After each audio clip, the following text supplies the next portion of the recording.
অসংখ্য আইন শৃঙ্খলা রক্ষাকারী বাহিনীরা রয়েছে, সেনাবাহিনী, পুলিশ, র্যাব এবং বিজিবির সদস্যরা কিন্তু এখানে মোতায়েন করা হয়েছে। এর আগে কিন্তু এখানে এসেছিলেন স্বরাষ্ট্র উপদেষ্টা, তিনিও কিন্তু আসলে দুঃখ প্রকাশ করেছেন এবং এই বিষয়ে গণমাধ্যমের সাথে কথা বলেছেন। আপনাদেরকে যদি একটু জানানোর চেষ্টা করি, মূলত যেই ভবনটিতে অগ্নিকাণ্ডের ঘটনা ঘটেছে সেই অগ্নিকাণ্ডের ঘটনায় কিন্তু এই সচিবালয়টি মূল ভবনটিতে কিন্তু প্রায় কয়েকটি মন্ত্রণালয়ের বিশেষ কিছু নথিপত্র পুড়ে গিয়েছে। তার মধ্যে অন্যতম হচ্ছে বর্তমান যে অন্তর্বর্তীকালীন সরকারের যুব ও ক্রীড়া উপদেষ্টা আসিফ মাহমুদ সজীব ভুঁইয়া, তার মন্ত্রণালয়, যুব ও ক্রীড়া মন্ত্রণালয় এবং এর মধ্যে রয়েছে সড়ক পরিবহন ও সেতু মন্ত্রণালয় সহ প্রায় বেশ কয়েকটি মন্ত্রণালয় ছিল। আমি যদি আপনাদেরকে একটু আসলে দেখানোর চেষ্টা করি, ভবনের পুরো একটি দেয়ালের মধ্যে কিন্তু এখন যেই অগ্নিকাণ্ডের পরবর্তী যেই চিত্র সেটি কিন্তু দেখা যাচ্ছে। আসলে সরকারি এবং রাষ্ট্রীয় এত গুরুত্বপূর্ণ একটি ভবনের অগ্নিকাণ্ড নির্বাপন করতে প্রশাসনের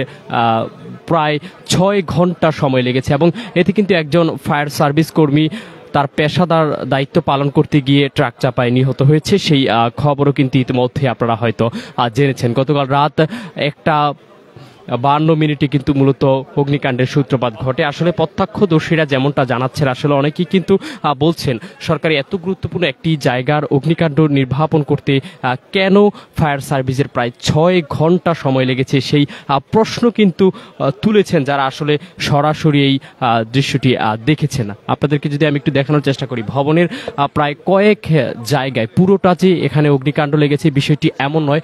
আমি যদি একটু আপনাদেরকে দেখানোর চেষ্টা করি, এক পাশ দিয়ে আগুন হয়তো মূলত কয়েক ধাপে কিন্তু আগুন দেওয়া হয়েছে। যে চিত্র এখন দেখা যাচ্ছে, ভবনের এক পাশে আগুন এবং মাঝখানের কিছু জায়গা খালি দেখা যাচ্ছে এবং পরবর্তীতে অপর পাশে আবারও কিন্তু আগুন দেখা যাচ্ছে। আসলে এই চিত্রটি দেখেও কিন্তু অনেকে প্রত্যক্ষদর্শী যারা রয়েছে তারা বিভিন্ন প্রশ্ন কিন্তু তুলছেন, হয়তো বা এটিও তারা বলছেন যে কোনো এক ষড়যন্ত্রের শিকার হচ্ছে বর্তমান সরকার এবং বর্তমান সরকারকে প্রশ্নবিদ্ধ করার জন্যই কিন্তু আসলে এই ঘটনাটা ঘটানো হয়েছে। আসলে যারা প্রত্যক্ষদর্শী রয়েছে তারা কিন্তু অনেক প্রত্যক্ষদর্শী কিন্তু গণমাধ্যমের সাথে কথা বলছে। আসলে আপনাদেরকে সেটি দেখানোর চেষ্টা করছি আমি। তাদের তাদের মানুষের প্রতি মায়া নাই, তাদের অবকাঠামোর প্রতি তাদের মায়া। তো তারা মানুষ যে হত্যা করেছে তাদের যে বিচার হবে, এই বিচার তারা চায় না। তারা চায় কিভাবে তারা আবার পুনর্বাসিত হতে পারে, কিভাবে তারা দেশকে অরাজক তৈরি করতে পারে, তাদের হচ্ছে এই লক্ষ্য উদ্দেশ্য। ধন্যবাদ। শুনছিলেন কিন্তু এখানে যে আসলে তারা কিন্তু বলছিলেন যে এই ঘটনায় আসলে সারা দেশের মানুষ কিন্তু একটা আতঙ্কিত হয়ে পড়েছে, কারণ এত মধ্যরাতের পরে এমন একটি সময় এখানে অগ্নিকাণ্ড ঘটেছে যেটি আসলে সকালে কিন্তু সারা দেশবাসী একটি দুঃসংবাদের মধ্য দিয়েই কিন্তু সময়টা পার করছে, এমনটাই কিন্তু বলছিলেন প্রত্যক্ষদর্শীরা। সেখানে এত বড় একটা দুর্ঘটনা ঘটে গেল যে সারা রাত ধরে আগুন জ্বললো, ফায়ার সার্ভিস লেট আসলো, এখনো আসলে সেখানে আগুনের যে বিষয়টা সেটা নিয়ে কিন্তু কেউ আগে তারা আগুন লাগালো, বিষয়গুলো আসলে একটা অস্পষ্ট তৈরি করলো। আমরা কি আসলে আশা করতে পারি কিছু জায়গায় ছিল না যেখানে রাষ্ট্রীয় গুরুত্বপূর্ণ সেখানে আসলে কেন আগুন লাগলো, একটু আপনি কি মনে করেন কারা আসলে জড়িত থাকতে পারে? জি ধন্যবাদ। আমাদের দেশের যে কলিজা, আমাদের দেশের যে ফুসফুস, এই সচিবালয় যেখান থেকে সারা বাংলাদেশ নিয়ন্ত্রণ হয়, যেখান থেকে আমাদের প্রত্যেকটা সেক্টরে কাজ হয়, সেই সচিবালয়ে আগুন লাগার পিছনে হঠাৎ করে রাত্রে যখন হাজার কোটি টাকা পাচারের যখন একটি তদন্ত হবে, ইনফরমেশন চলে আসছে, যেখান থেকে ঘোষণা হলো সেইখানে সেই গুরুত্বপূর্ণ মন্ত্রণালয়গুলোয় সেই ভবনে আগুন লাগানো হয়েছে। এটা আমরা মনে করতেছি, ছাত্র জনতা, আমরা যারা সাধারণ মানুষ আছি, আমরা মনে করতেছি এখানে পরিকল্পিতভাবে, যেমন 2009 সালে বিডিআর বিদ্রোহের এটা চালিয়ে দিয়েছিল, কিন্তু এটা পরিকল্পিত একটা হত্যাকাণ্ড ছিল। ভারতের রয়ের এজেন্ট এরা বাস্তবায়ন করেছে শেখ হাসিনাকে দিয়ে। ঠিক এইরকম এই 2009 সালে 8 সালে যখন শেখ হাসিনা ক্ষমতায় আসে, দীর্ঘ 15 বছর তারা যে আওয়ামী লীগের দোসরদেরকে বিভিন্ন জায়গায় বিভিন্ন সেক্টরে বসিয়ে দিয়ে গেছে, সেগুলো গাছ হয়েছে, ডালপালা হয়েছে, শাখা প্রশাখা হয়েছে, তারাই এগুলাই করতেছে বিভিন্ন জায়গায়, সব জায়গায় তারা ছড়িয়ে ছিটিয়ে আছে। অতএব এই সংস্কার করতে হলে তাদেরকে চিহ্নিত করে তাদেরকে শাস্তির আওতায় আনতে হবে, তাহলে এই ধরনের ঘটনা দুর্ঘটনা, এগুলো দুর্ঘটনার পরিকল্পিত, যেমন বিডিআর ছিল পরিকল্পিত হত্যাকাণ্ড, এগুলো একটা পরিকল্পিত। এই হাজার হাজার কোটি টাকা পাচারের যে আছে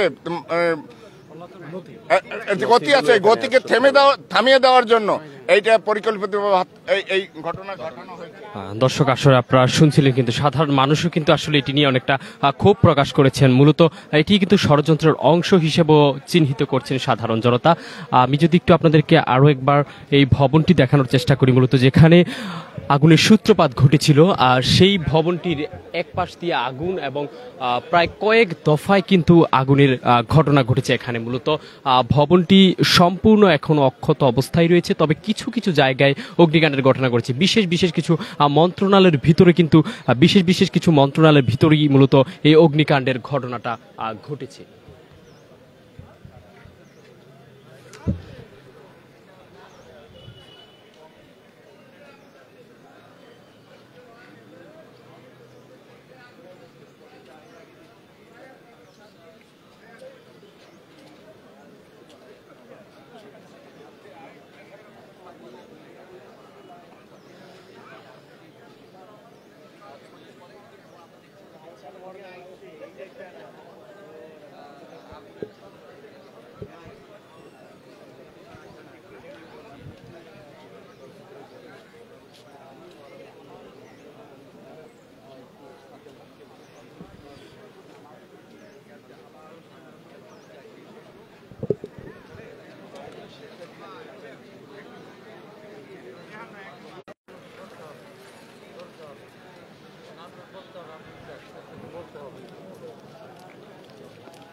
দর্শক আপনারা দেখছিলেন কিন্তু মূলত সচিবালয়ের মূল ফটকের সামনের বর্তমান যে পরিস্থিতি রয়েছে সেটি অগ্নিকাণ্ড নিয়ন্ত্রণে থাকলেও এখন পর্যন্ত কিন্তু আতঙ্ক বিরাজ করছে এবং এর গেট কিন্তু বন্ধ রয়েছে। আজকে কোনো প্রকার যারা মন্ত্রণালয়ের দায়িত্বপ্রাপ্ত কর্মকর্তা কর্মচারী রয়েছে তারা কিন্তু এখন পর্যন্ত কাউকে ভিতরে প্রবেশ করতে দেওয়া হয়নি, যার ফলে কিন্তু মানুষের মধ্যে এখনও একটি আতঙ্ক এবং এখানকার যারা কর্মকর্তা রয়েছে তাদের মধ্যেও কিন্তু একটি আতঙ্ক বিরাজমান রয়েছে।